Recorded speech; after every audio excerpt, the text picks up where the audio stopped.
Bismillahirrahmanirrahim. Assalamualaikum warahmatullahi wabarakatuh. Waalaikumsalam warahmatullahi wabarakatuh. Baiklah, apakah masih semangat hari ini? Semangat.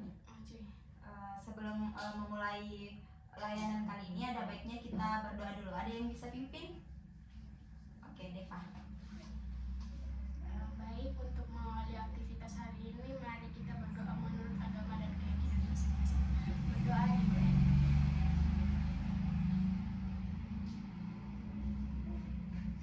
Doa selesai.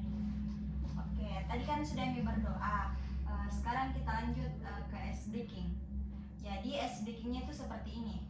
Lakukan apa yang kalian dengar, tapi jangan lakukan apa yang kalian lihat. Paham? Paham. Oke.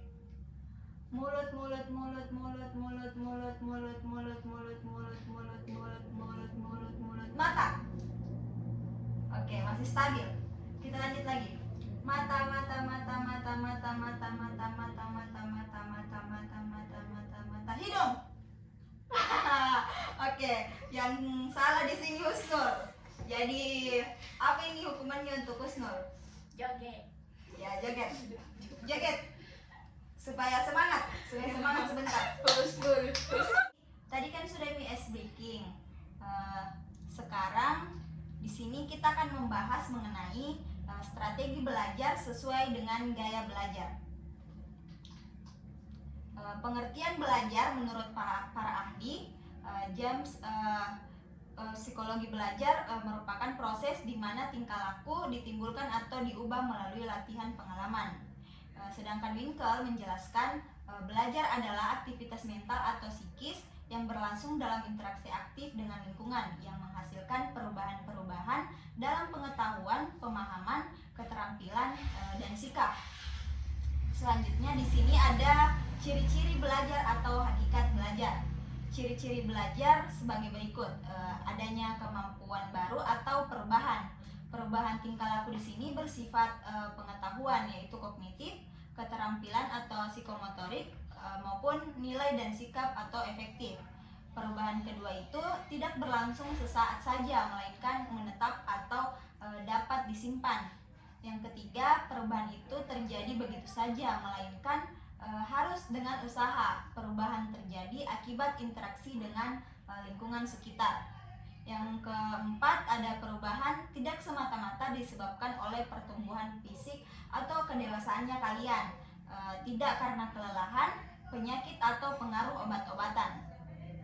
Nah, hakikat belajar itu sendiri merupakan suatu proses usaha yang dilakukan secara sadar dan terus-menerus melalui bermacam-macam aktivitas dan pengalaman guna memperoleh pengetahuan baru sehingga menyebabkan perubahan tingkah laku yang lebih baik. Perubahan tersebut bisa ditunjukkan dalam berbagai bentuk seperti perubahan dalam hal pemahaman, pengetahuan, perubahan sikap, tingkah laku, dan daya penerimaan. Sedangkan strategi adalah sebuah cara yang dipakai oleh seseorang dalam melakukan sesuatu yang smart atau cerdik. Adapun gaya belajar atau learning style sering diartikan sebagai karakteristik atau preferensi pilihan individu mengenai cara mengumpulkan informasi, menafsirkan atau mengorganisasikan. Nah, selanjutnya ketika kamu sudah bisa mengenal gaya belajar kamu, yakni bagaimana kamu menyerap dan mengolah informasi, maka kamu akan dapat menjadikan belajar dan berkomunikasi lebih mudah sesuai dengan gaya belajar kamu sendiri. Ada 3 macam gaya belajar. Yang pertama, gaya belajar visual, yaitu gaya belajar yang lebih banyak menggunakan indera mata sebagai alat untuk menyerap informasi. Orang-orang visual banyak mengikuti ilustrasi atau membaca instruksi dirinya sendiri. Yang kedua, ada gaya belajar auditorial, yaitu gaya belajar yang banyak menggunakan telinga sebagai alat untuk menyerap informasi yang masuk. Orang-orang auditorial lebih sering informasi itu dia mendengarkan dari orang lain. Selanjutnya ada gaya belajar kinestetik, yaitu gaya belajar yang lebih menekankan praktik langsung atas apa yang sedang dipelajari. Atau orang-orang kinestetik lebih senang kalau dibiarkan mengerjakan sendiri atau praktik secara langsung. Adapun ciri-ciri serta strategi belajarnya, lingkungan belajar memberi pengaruh besar pada keberhasilan belajarmu. Karena itu, ciptakanlah suasana belajar yang nyaman, sehat, dan santai. Lingkungan yang bersifat subjektif karena terkait dengan modalitas belajar. Oke, adapun ciri-ciri orang dengan modalitas visual yaitu rapi dan teratur. Yang kayak ini, Ade, berbicara dengan cepat, perencanaan dan pengaturan jangka panjang yang lebih baik, teliti terhadap atau detail, mementingkan penampilan. Siapa di sini yang kalau pergi belajar pentingkan ke penampilannya dulu? Siapa? Oke. Selanjutnya ada pengeja yang baik dan dapat melihat kata-kata yang sebenarnya dalam pikiran mereka. Lebih mengingat apa yang dilihat daripada yang didengar. Ada yang seperti itu di sini? Saya. Yang terakhir, mengingat dengan asosiasi visual. Nah, adapun strategi belajar efektifnya, belajar dengan gambar, diagram dan peta, membuat coretan, gunakan video gambar-gambar berwarna, membuat pengelompokan. Selanjutnya, ada ciri-ciri orang dengan modalitas auditorial. Berbicara kepada diri sendiri saat bekerja, mudah terganggu oleh keributan, menggerakkan bibir mereka dan mengucapkan tulisan di buku ketika membaca. Adapun strategi belajar efektifnya itu membaca dengan suara atau bercerita, mendengar melalui kaset atau seminar lokakarya.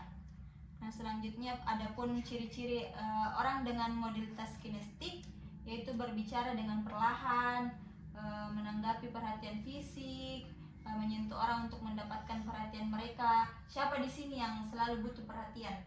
Saya. Jadi ciri-ciri seperti itu yang dimaksud dengan modalitas kinestik.